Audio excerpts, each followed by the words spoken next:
I do want to jump right into this wrestling with relation to politics and humanities. And for me, to follow Gramsci, I am who I am because somebody loved me. Somebody cared for me. Somebody attended to me. Somebody was concerned about my trajectory in life, my pilgrimage. My dear brother Melvin Rogers knows what I'm talking about, that magnificent book on Dewey. That anytime you talk about humanities, or that Latin humando, which means burial, we don't need to read Heidegger to be reminded that we're beings toward death. Even death is too abstract. I follow Vico. That we're beings toward extinction of our body. So that brief move from mama's womb to tomb is not long. And the question becomes, what kind of human being are you going to choose to be? What kind of virtues and visions and values will you enact and embody in the short time that you are in space and time, that death sentence in space and time that the great Franz Kafka reminds us of?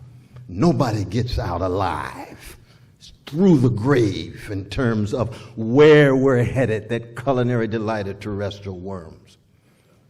So it's an existential question. We can't use the defense mechanisms of the academy and keep it so abstract and distant and then show how smart we are. I'm highly suspicious of the cult of smartness. Let the phones be smart. We need to be wise. We need to have compassion.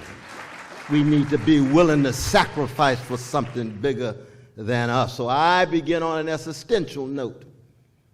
That when you see me, when you look at me, you see Irene West and Clifton West, my beloved mother, who has an elementary school named after her in Sacramento called Irene B. West Elementary School, first grade teacher, only black teacher in the Vanilla District. And then my father, I'll never be half the human being my father was, no matter how many spotlights they put on Cornel West, that cracked vessel that I am. Oh, I wish you could have met my father. That's where I come from. That love site on the chocolate side of Sacramento, California. My brother Clifton and sisters Cynthia and Cheryl. It's very rare to acknowledge that kind of love bombardment every day, even in a white supremacist civilization that I inhabit. And then the intimate connection to Shiloh Baptist Church and Reverend Willie P. Cook, and he was a pastor, he was not a CEO. We need to remind churches about that these days. They're so commodified and marketized and commercialized. We had choirs, we didn't have praise teams. And the music was soul stirring. It wasn't just body titillating and stimulating. That's where Aretha comes from. That's where Luther comes from. That's where Nina comes from. Y'all don't need the last names, do you? You know who I'm talking about. I was blessed to be dropped at that particular cultural and historical moment in a people who have been hated so chronically and systematically for 400 years, and yet teach the world so much about love and how to love. Oh, Brother West, you just bragging about Negroes because you're a Negro. Get beyond your identity. Let me tell you something right now. I could just put on John Coltrane's A Love Supreme and sit down. You understand what it is to come from a tradition and a people at our best who cut at the deepest level of what it means to be human, that goes so far beyond identity politics, identity cultural sensibility. Of course, identity is important. It's the desire for protection, recognition, and association, but at the deepest level, he's defining himself. He's finding his voice. He's not an echo. He's an original. He's not a copy. He's what Ashford and Simpson called the real thing. He's not a semblance and a simulacra. But all in our contemporary culture, to be highly successful, to be on the public stage and have spotlight cast on you day in and day out, it's hard to be original. No, you just want to be highly approved with people patting you on the back. It's more about fame than it is serious spiritual and moral substance and significance. There's no John Coltrane. There's no figure on the American stage full of so much love than Mama in a Raisin in the Sun, written by a genius from the south side of Chicago in her 20s named Lorraine Hansberry. And she's got a lot of competition because Brother Arthur Miller and Tennessee Williams and Eugene O'Neill, August Wilson and Adrian Kennedy, they not jokes. But none of them produced a figure full of that kind of love, not just love in the abstract. The love of truth, and the condition of truth is always to allow suffering to speak. It's a love of goodness, which means you have the courage to keep track of evil, of any form of undeserved harm, any form of unwarranted hurt. No matter where you are, Europe, Middle East, Latin America, North America, Asia, all around the world, and even having solidarity with our sentient beings who can be bestial but not like us, not diabolic. Because most of our non-linguistic animals, they don't engage in cruelty for sheer gratuitous pleasure, as Dostoevsky puts it. But we do, as a species. What does it mean to be human in that sense? And I could go on and on. Toni Morrison's Beloved, James Baldwin's essay, and there's a lot of chatter these days about that genius from James Baldwin. And let us never forget that he never went to college, but college went through him. And I want to remind the magnificent students at this grand institution that when you graduate, you're going to have to raise the question of what really went through you, as opposed to you just going through Brown. I got my godson here somewhere, Brother Langston Glaude, who was the son of my dear brother Eddie Glaude. And he told me he was going to Brown. I said, ooh, they free at Brown, though, aren't they? Take all these classes, reshape your subject matter. Professor Meeks knows what I'm talking about. He's been here just 3 years from Jamaica. Jamaica's known for genius in many ways with Bob Marley, but they're not as free at UWI as they are at Brown. Is that right, though, brother? You would agree with that? Absolutely, absolutely, indeed, indeed. But what does it mean to have a college go through you? Well, the same tradition that produced me, and it's not just one tradition. When I invoke tradition, it's not homogeneous. It's never monolithic. A variety of different streams and strands and voices. And it's not just on the black side of town. So I went to Harvard and met Israel Scheffler and John Rawls, and Roderick Firth and Hillary Putnam and Martin Kielsen and Preston Williams. They loved and shaped me too. I went to Princeton with Richard Rorty and Sheldon Wolin and Walter Kaufman, Tim Scanlon and Thomas Nagel, on and on. They shaped me too. I was willing to be shaped in the best of who they are, and I wanted to shape them in the best of who I was.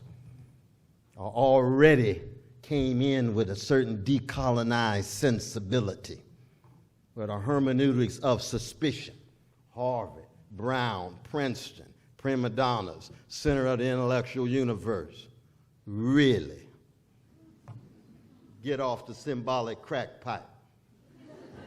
You got blind spots like anybody else. You got parochialism like any other institution. You got provincialism like any other faculty. You just happen to be highly talented and highly privileged. And the question is, like Baldwin, were you really willing to wrestle with what it means to be human? That's what we like about the towering figures in humanities, especially on the existential front. That's what makes Shakespeare different. That's what makes Chekhov different. That's what makes Beethoven different. That's what makes Dinah Washington different. A willingness to probe at the deepest level of their souls. That critical self-inventory. I call it following the Greeks. I'm very much a product of the legacy of Jerusalem. But the legacy of Athens means much. When Plato said philosophy, love of wisdom, is a meditation on and preparation for death. When Montaigne says to philosophize is to learn how to die. And even Seneca, and we don't expect too much profundities from the Romans, they were so busy running an empire, very much like Americans. He says, he or she who learns how to die unlearns slavery. And I come from a tradition and a people at our best who have been on intimate terms with forms of death. It's not just the social death of slavery, 244 years of white supremacist slavery, torture, sun up, sun down. Average age of slaves collapsing to 27 years old. It's not just that. It's not just the civic death of American terrorism and Jim Crow Senior, Jane Crow Senior. No, it's not just that. It's not just the psychic death of black people taught the less than, less beautiful, less moral, less intellectually gifted. I know there's a lot of talk about this Black Panther film now, and I appreciated the title of it. The Black Panther Party meant much to me. I worked in the breakfast programs. I worked in the prison programs. Revolutionary Christians who I wouldn't join such a secular organization that didn't understand the religious underpinnings of what gone into the shaping and molding of who they were. I used to tell Brother Huey, your father was Walter Newton, pastor of Bethel Baptist Church in Monroe, Louisiana, known as the baddest Negro in Monroe. Yeah, that's right, Brother West. So you are a secular extension. You just no longer tied to cognitive commitments to God and grace and faith, but you very much like your father, you light-skinned, sunshine Negro, looking beautiful. But your father was a white man who violated a black woman. Let's be honest about it. Come on, Huey. Well, you got a point, Brother West. Meaning what? Meaning that when it comes to wrestling with forms of death, spiritual death, in which despair has the last word, as opposed to the brook of fire through which all of us must pass. Kierkegaard is right in Works of Love. If you never despaired, you've never lived. It shows how sensitive you are to your wrestling with what it means to be human, just not allowing that despair to so thoroughly discombobulate you and debilitate you and paralyze you that you're unable to think and act in the short time before you die physically. And so it is in what the Greeks call paideia, P-A-I-D-E-I-A. That's the best of Brown University. Paideia, that deep education, not that cheap schooling. And that deep education is about learning how to die by critically examining yourself and letting go certain assumptions and presuppositions, certain dogma and doctrine that no longer facilitate your quest toward maturity, no longer facilitate your quest toward a more critical view about the world, a more compassionate way of being in the world. And it is a perennial and endless process of learning how to die in order to learn how to live well. And love, truth, goodness, and love of beauty And Rilke is right. He says, beauty is fundamentally tied to trauma and tear.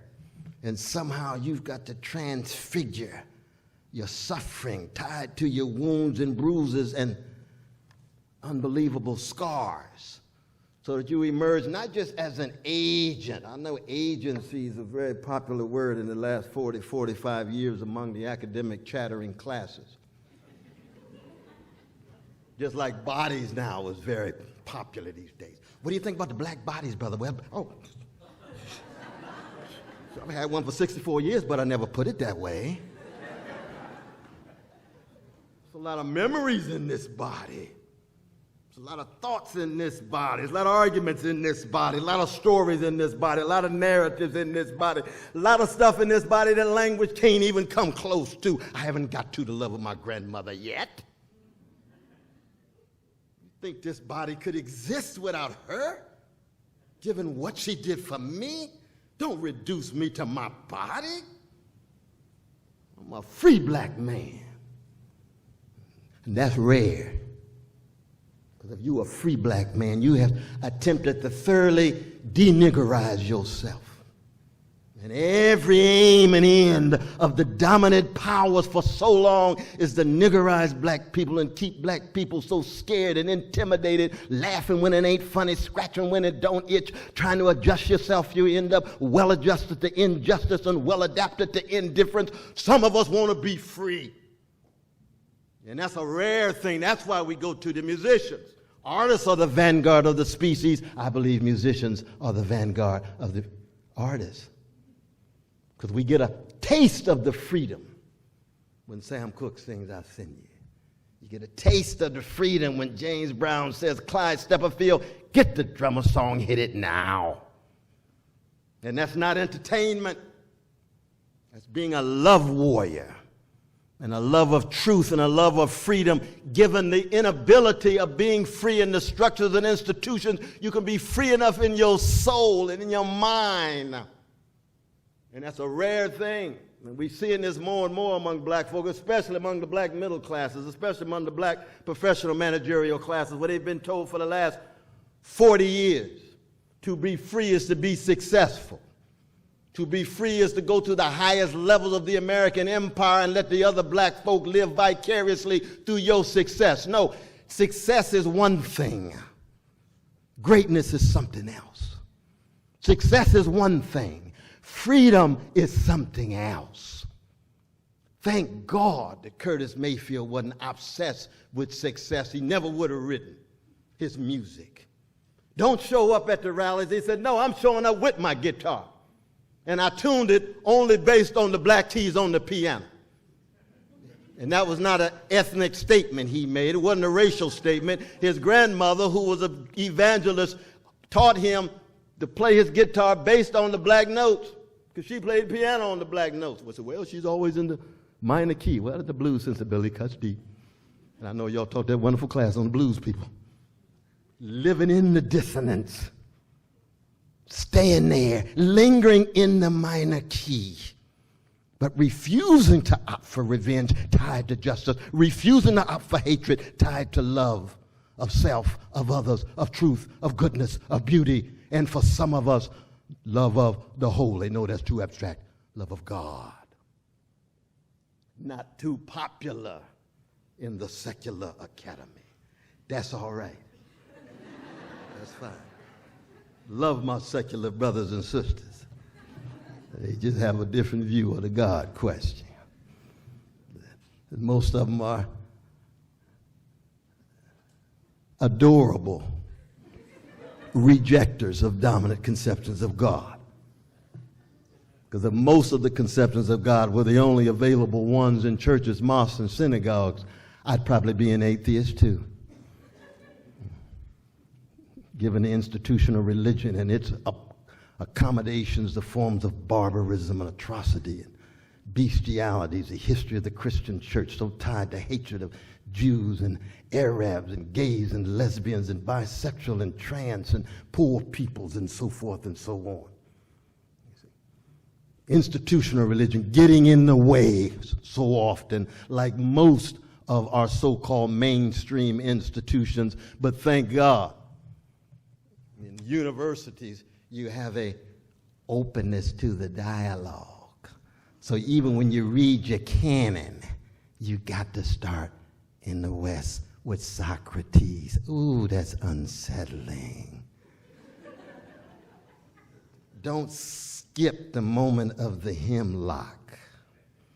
Don't skip the moment of the condemnation.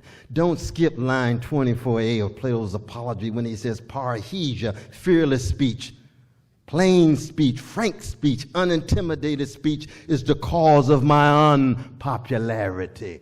Ooh, how unsettling. How you gonna domesticate him? How you gonna sanitize him? How you gonna sterilize him? Same is true of Amos and Esther and Isaiah in Hebrew scripture. Same is true with a Palestinian Jew named Jesus, put on a cross by the Roman Empire, crushed, thought that somehow his rinky-dink love movement would be pushed to the side, and just a few years later, there's only 1,000 of folk who say they had anything to do with him. It's not until the imperial Christendom emerges that, lo and behold, the Christians become center stage. And you lose so much of the subversive message and example, so easily done by institutions with their bureaucratic routines and the difficulty of focusing on what does it mean to learn how to die as opposed to what does it mean to get a job. Now, I'm not against folk getting jobs now. Just like I'm against the code of smartness doesn't mean I'm pro-stupidity.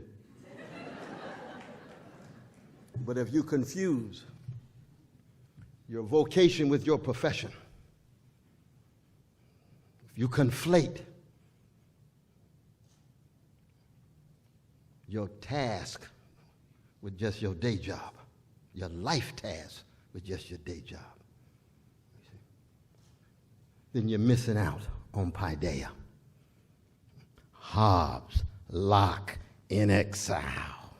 Dante, bounty on his head. Lucian, the great comic writer, spit on, rebuked. We can go on and on and on. They constitute the canon. I love the way y'all started that. And ooh, you demystified that canon so beautifully. And you notice I said demystified. I didn't say deconstruct. Can't stand that word, deconstruct. Been sterilized. Not deconstruction, just a species of skepticism. Demystify is to show that at the level of appearance there's something beneath it that's more real, that's something that's at work, and there's something at stake. You can be cute and pretty with a skepticism that renders you a spectator, driven by a cynicism, which is the flip side of sentimentalism. But when you demystify, something is at stake. You got to do something. You have to make a choice. You got to take a risk. You got to be willing to pay a cost. And the tradition that I come from, like a Frederick Douglass, fighting against slavery, I refuse to call for the enslavement of others. I want freedom for everybody, bounty on his head. Ida B. Wells Barnett, American terrorism, lynching, writes a red terror. I refuse to call for the terrorizing of others, bounty on her head on the way to England. You have to pay a cost. For the last 40 years, we've told so many young folk the end and aim is to be successful, but it's risk adverse. It's just all about one individual or set of individuals who are highly talented being successful. And at the same time, what's happening? Escalating wealth inequality. At the same time, what's happening? The expansion of the mass incarceration regime. Where have been the voices, especially the black middle class voices, trying to keep track of this shift from 200,000 to 2.5 million when it's disproportionately black and poor? Everybody knows if those young folk were Jack and Jill brothers and sisters, we'd have a different attitude, different orientation, different kind of black leadership. So it is in the empire as a whole. When I was the age of many of the young brothers and sisters, and those who are not fully subsumed under those categories. 1% of the population own 22% of the wealth. Today is 1% own 41% of the wealth. Greed run amok at the top. And yet calling for law and order. Law and order, was there a call for law and order by Bush and Obama when Wall Street engaged in insider trading, market manipulation, fraudulent activity, predatory lending? How many Wall Street executives went to jail? Maybe one. That's like looking for how many police go to jail when they shoot some of these precious young black and brown young men and women.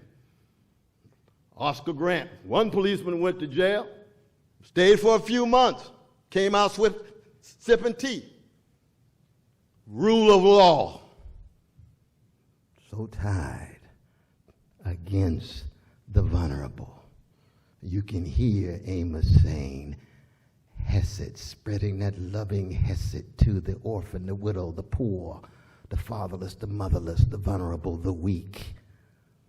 The tradition, be it secular or religious, more and more rendered, if not silent, to relatively impotent and powerless as the middle classes engage in unprecedented opportunities with technological innovation overwhelming, and with vanguard moments in the economy, the Silicon Valleys and others engaging in experimentalism and also tied to profit maximization, as the real economy more and more is left behind with wage stagnation, decrepit school systems in these cities, indecent housing. We can go on and on and on. And this was a major challenge, of course, during the reign of our dear brother Barack Obama, because folk got caught. It wasn't just black folk who got caught, but a whole lot of white folk, especially my beloved white liberal brothers. I know a lot of people like to beat on them all the time. I really haven't stood in the way in many instances. But they are human beings like everybody else. But oh no, they can't say a critical word about the black president tied to Wall Street. No. We just so glad we got a black face to show these other Negroes that they can make it and be successful and believe in the American dream and downplay the structures and institutions, even though 1% of the population would get 95% of the income growth. Oh, we can't say a word about drone strikes. No. Bush had 45 and Obama had 563. We were hard on Bush when he did it. Some of them called him a war criminal. Obama, he's just trying to work toward peace. He got a peace prize, didn't he? Please get off the crack pipe. You ask our precious brothers and sisters from Yemen and Pakistan and Afghanistan and Libya and other places. Listen to their voices. Come to terms with their suffering. It's not a matter of what color the president is. It's a matter of what kind of courage and integrity that president is exerting when it comes to the least of these. Serious challenges. Middle East, the same way. How are we going to engage in discussion about the state of Israel? We know it was a state tied to a vicious treatment of a people who've been trashed, hated, persecuted for 2,000 years. There's no doubt about that. The anti-Jewish hatred, anti-Jewish prejudice, anti-Semitism among Semitic people, including Jewish brothers and sisters, they are precious, they are priceless. Jumped out of the burning buildings of Europe and then landed in a land with no people. No, there were people there. Don't replay the errand of the Puritans in the United States. Got here and there ain't no people here. Please, look again. Jabotinsky. Let's dominate. We can no longer trust anybody. Look at the history of Jews. Understandable, not justifiable. Einstein, Judah Magnus, Ahakaham. We've got to coexist with the folk there. Or we're going to end up reproducing a catastrophe after our catastrophe, our Holocaust. Where is the delicate, difficult discussion that keeps track of the humanity of each and every one of us? It's one thing to say that a Palestinian baby has the same value as a precious Jewish baby, or a precious Jewish baby, a precious Palestinian baby has the same value as a Jewish baby in a Tel Aviv or a Gaza. But it's another thing to raise your voice and say, you know what? Truth means the condition of suffering must speak. And we got to be able to speak truths in such a way that we also radically call into question any kind of vicious treatment, perception, or words of Jewish brothers and sisters. Human beings are human beings. Look what Negroes did in Liberia in the name of freedom, subordinated the indigenous population. Look what Europeans did in Australia or New Zealand or the United States. How do we keep track of those kind of difficult truths that radically unsettle us, but at the same time not push us toward drinking from the cup of hatred and bitterness, as opposed to a compassion that tries to connect the humanity of Palestinians and Israelis together? Very difficult. Where have been the voices? Not too many. Why so? A number of different reasons, but it's very, very challenging to cut against any grain. The great Du Bois, handcuffed at 81 years old, on his way to court, just married to Shirley on Valentine's Day, February 14th, 1951, living in 31 Grace Court, a house that had been sold to him by Arthur Miller, the great literary giant. And Arthur Miller did it because it was a white neighborhood, and he was a progressive. He didn't say, oh, I got something for the Goyim here. Come on in, Du Bois. Come on in, brother. Du Bois shows up. They got protests in front of his house. He's got one visitor from 4948 Walnut Street named Paul Robeson, who was the most famous Negro in the world in 1939, but he's under house arrest. They've taken his passport. He's going back and forth. In conversation, just the two of them. Harry Belafonte shows up, and so does John Killens and a few others.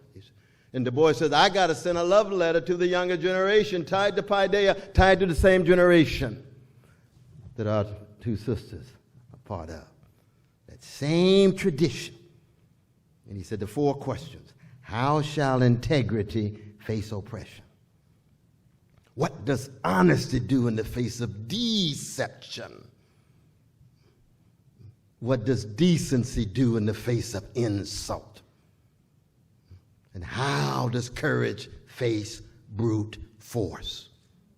Four pillars: integrity, honesty, decency, and courage. I would add fortitude. We were talking about this in the class earlier, because courage is not enough. Courage is an enabling virtue. We know that among our beloved pagans, Plato and Aristotle and others, the pre-modern pagans for whom we learn so much. But a Nazi soldier can be courageous and still be a thug. When I was in Charlottesville, standing right there with the neo-Nazis, sick white brothers and sisters, even though there was one Negro there, marching with them. And we don't want to downplay that. America's a very complicated place.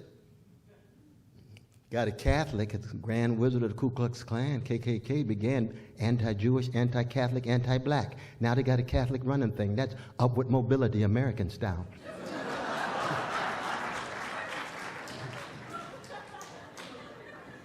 You might have a Jewish brother and a black brother sooner or later, head of the Klan. Yeah, things are complicated. I've got difficult issues. I'm going to work this out. It's a human choice all the way down. But I was looking at them, and they cussing us out and spitting on us. I looked in their eyes. I didn't see just a joylessness. I saw a courage. They're still thugs, made in the image of God. And I come from a tradition where I also love my enemies.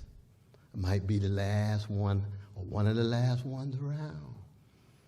But that image of God is one in which everybody has a possibility of being changed and transformed, and therefore you don't foreclose or trump where they are now. The deeds that they do never fully define who they are in their future. People are upset with me all the time. I call Donald Trump a gangster all the time. I say, yeah, he is a gangster. There's no doubt about that. That's not a subjective expression. That's an objective condition I'm defining. You grabbing a woman's parts, that's gangster. You see another country has oil and you think you can go in and get it, that's gangster. But it's not a name calling or finger pointing for me, because I got gangster inside of me. And it's raging on the civil war of my own soul. And I was a gangster before I met Jesus, and now I'm a redeemed sinner with gangster proclivities. And I'm liable to break loose and do something ungodly at any moment. How come? Because I'm a human being. And the worst thing you can do is fetishize an individual like Trump and think that somehow he's not an expression of something deep in the history of this nation. He's not as American as cherry pie or apple pie. He just represents the worst, and we also have the best. But we have to be candid about it. He doesn't have a monopoly on it. He just happened to be running the empire as a know-nothing narcissist. But there's a lot of know-nothing narcissists. There's some narcissism inside of us. All of us have a learned ignorance, no matter how learned you are. We're on a human continuum with that gangster. Oh, that changes things. What changes? The degree to which we recognize that the battle that we're fighting is not just a narrow political one, but it's the stuff of the humanities. We used to call it spiritual. Existential, what it means to be human with all the fears and insecurities and anxieties we have on the way to extinction. How do we filter through the stories and narratives that allow us to come to terms with the fears, insecurities, and anxieties we have, such that we can be forces for good, in the language of John Coltrane? What does it mean to be a force for good? To try to forever aspire to the integrity, honesty, decency, and fortitude. Because when you bring courage with magnanimity, courage with greatness of character, that's fortitude. Fortitude, and that's what we're after. And one of the reasons why I talk so much about the greatest black musicians, we just lost one of the great ones in Sister Allen, Jerry Allen. Ought to be a household word. Mary Lou Williams. Ought to be a household word. I know we got Rihanna and some of the other sisters out there doing their thing. Ain't got nothing against Rihanna. But I wish Jerry Allen was also as well known as Rihanna. How come? Because like Art Tatum on the piano, I like Clark Terry on the trumpet, like Max Roach on the drums. They confront catastrophe with compassion and creativity that in many ways is unprecedented. It's hard to keep track of a tradition of the humanities that begin not with problems. This is part of the problem of so much of U.S. discourse these days. We always say we have problems. No, there's no such thing as a race problem in the history of the American empire. There are catastrophes that have been visited on black people and red people. As soon as you reduce the catastrophic to the problematic, you've already sanitized the issue. There's never a Jewish problem in the history of Europe. With catastrophes visited on Jews that became sterilized and sanitized by calling it a Jewish problem that could be somehow compartmentalized and dealt with by managers and bureaucrats, rather than keeping track of the catastrophes and its effects and consequences psychically, politically, economically, and then trying to tell the truth. What we love about the blues, which makes black people a blues people, is that for 400 years, we've been bombarded daily, weekly, monthly, with a variety of different kinds of catastrophe. But in the face of that catastrophe at our best, we decided critical, compassionate, deeply humanistic responses. That's why, after 400 years of terrorism, you don't have massive movements of black people in terror cells like ISIS or Al-Qaeda. And if black people had chosen to terrorize back, there would be no American democracy. It'd be fascist to the core, even though we're headed that way right now, but we'll see what happens. It would have been fascist to the core. When Emmett Till's mother stepped up to the lectern in Robert's Temple Church of God in Christ, west side of Chicago, after her baby Emmett Till had been murdered by cowardly American terrorists, cowardly American white supremacists, her only baby. Cameras from all around the world. Father had fought in a Jim Crow army. And what did she say when she stepped to the lectern? I don't have a minute to hate. I will pursue justice for the rest of my life. If she had said, we're going to treat these white gangsters the same way they treated us, it's going to be quid pro quo. And that word took off.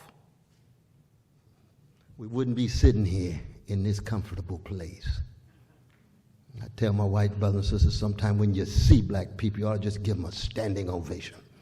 Thank you for our democracy. Thank you for Frederick Douglass. Thank you for Ida B. Wells Barnett. Thank you for A. Philip Randolph. Thank you for Martin Luther King Jr. Thank you for Fannie Lou Hamer. Thank you for Ella Baker. Thank you for Ray Charles. Thank you for, we can go down the road.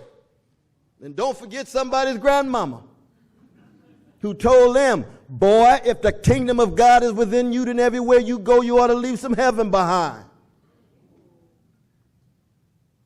That's not a cliche. That's a way of life. You're going to find joy in falling in love with truth and beauty and goodness and your neighbor. You're going to find a joy you won't get in the insatiable pleasures of the market culture, in the joyless quest for insatiable pleasures of contemporary marketship. There's a joy there. You're going to find joy in hitting the right notes. And I just say that because I turn on the radio sometimes and I hear all these folk that can't sing in tune and still making $1 million. Carmen McRae turns over in her grave. She hit the right notes. Donny Hathaway hit the right notes. You got to try to get things right.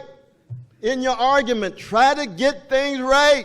Even before you get mad, wrestle with anger and rage and indignation. Maybe you're not getting things right. You might be wrong. You don't say. You fallible and finite like everybody else. You need to raise your voice by bouncing your voice up against other voices to be accountable and answerable and responsible. But Brother West, it looks to me as if Thrasymachus is right in Plato's Republic. It's the might that determines right. Or as Brother Heschel used to say, Rabbi Heschel used to say, he said, you view life as a gold rush and you end up worshiping the golden calf. And you end up redefining the golden rule as he or she who has the gold will rule. That's much of the history of our species. Domination, oppression, exploitation, envy, resentment, hatred, contempt. That's the dominant ways of this world. Paideia at its deepest level, humanity, tied to politics, public life, things public, public conversation, public health, public education. It's trying to create some disruption with these dominant tendencies of oppression, exploitation, imperial subjugation, hatred, contempt. And yet when we talk that way, we recognize we have been shaped deeply by the very things that we're critical of. That's another reason why we need each other in dialogue. Not chit-chat, dialogue. Because dialogue means you're willing to be changed and transformed. You're willing to live in such a way that you're dying as you are being reborn. As it were. One of the great eulogies of Martin Luther King Jr. was by Dorothy Day, one of the towering prophetic figures of the 20th century, the most barbaric century of recorded time, the 20th century. She wrote, Martin Luther King Jr. learned how to die daily in the Catholic Worker, April the 5th, 1968. That's all she had to say. He learned how to die daily. He was not a god. He was not a deity. He was wrong on a whole host of issues, especially when it came to women and gay brothers and lesbian sisters and bi and trans precious folk. But he was willing to criticize himself. He was willing to grow. He was willing to mature. But most importantly, he was willing to pay a cost. I mean, Daddy King told me, I remember when Martin got out of that paddy wagon on the way down to the Tottenham prison in Georgia. He'd been in a dark paddy wagon for 4.5 hours with a German shepherd. The German shepherd continually barking. And it's dark. He didn't know exactly where it was. And when he got out, he couldn't walk a straight line, Daddy King told me. All he could say as he was waving, "This is the cross we must bear for the freedom of our people. And we'll never, ever be degraded in such a way that we still end up thinking we can hate our way through or pursuing revenge on our way through." That's the cross he was willing to bear. It wasn't just a Christian symbol in the abstract. It was unarmed truth and unapologetic love of something bigger than himself. But oh, lo and behold, if we're really, really serious, especially the younger generation, really serious, you got to be able to put at the center of your own calling and vocation, after you find your calling and vocation, not just your profession and your job, integrity, not cupidity, not venality. What is venality, Brother West? Everybody up for sale, everything is up for sale, just offer enough money and I can rearrange the narrative in order for me to gain access to the position. That's called selling your soul for a mess of pottage. And sellout is very real. It's possible to have deep sincerity and have disagreement. And you say what you mean and you mean what you say and be wrong. That's different. That's why Malcolm X never sold out. Malcolm X said, white people are devils. How come you say that, Malcolm? Because I believe it. Then he came back. I was wrong. Too many white brothers and sisters have devilish behavior. He's right about that. But he wouldn't sell out no matter what the claim was, because he said what he meant and he meant what he said. He wasn't slick. He wasn't trying to get around the truth. He wasn't obsessed with the 11th commandment, thou shalt not get caught in thy quest for success and give up on greatness and integrity, honesty, decency, and fortitude.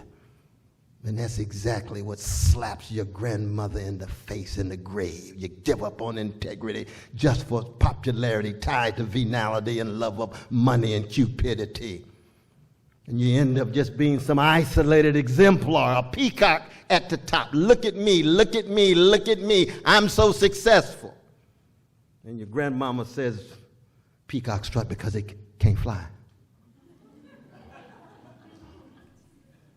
You're strutting around with your money and status.